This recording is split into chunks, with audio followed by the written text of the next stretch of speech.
আজকে পাতলা খিচুড়ি হয়েছে আমাদের বাসায়, সুন্দর সুন্দর। এখানে লাউ পাতাও দিয়েছি। আমাদের বাগানের পাশে হচ্ছে চিকেন কারি,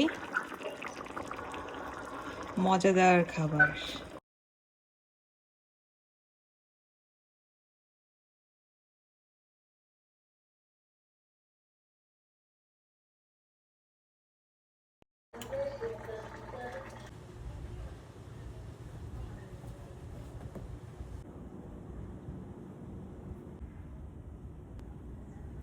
আজকে আপনাদেরকে আমি আমাদের ছোট গার্ডেনটা দেখাবো কি কি আছে এই সামারে।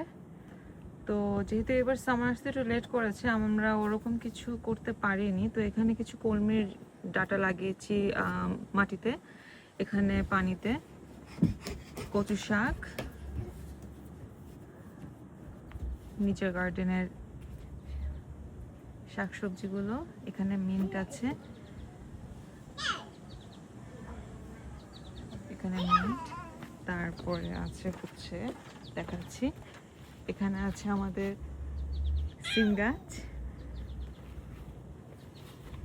এখানে এটা দিয়ে দিয়েছি ও এখানে চলে যাচ্ছে।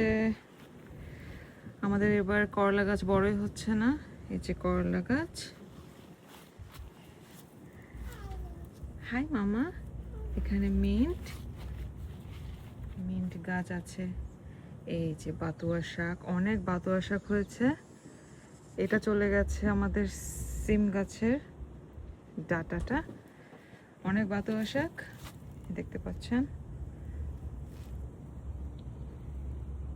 বাতুয়া শাকের সাথে আমি জানি না এটা কি, এটা কি একটা গাছ হয়েছে, দেখতে মরিচ গাছের মতো, জানি না, তাও আমরা রেখে দিয়েছি। I don't know. অ্যাগেইন বাতুয়া শাক। পাশেই আছে আমাদের ব্ল্যাকবেরি গাছ, দেখেন কত বড় হয়েছে। আরো একটা আছে, একটা না, এখানে মিনিমাম আপনার এখানে 5টা, এখানে 5টা মিলে 10টা গাছ হয়েছে। তো এখনো ফল দেওয়া স্টার্ট করেনি, মেবি আরো 1 থেকে 2 বছর লাগবে।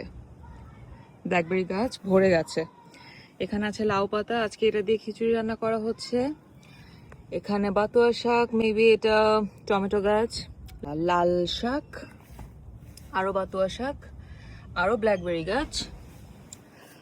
তো এই পাশে আছে আমাদের আরেকটা করলা গাছ, এটা আই ডোন্ট নো এই গাছটা কি, দেখে মনে হচ্ছে গাজর অথবা গাঁদা ফুলের গাছ।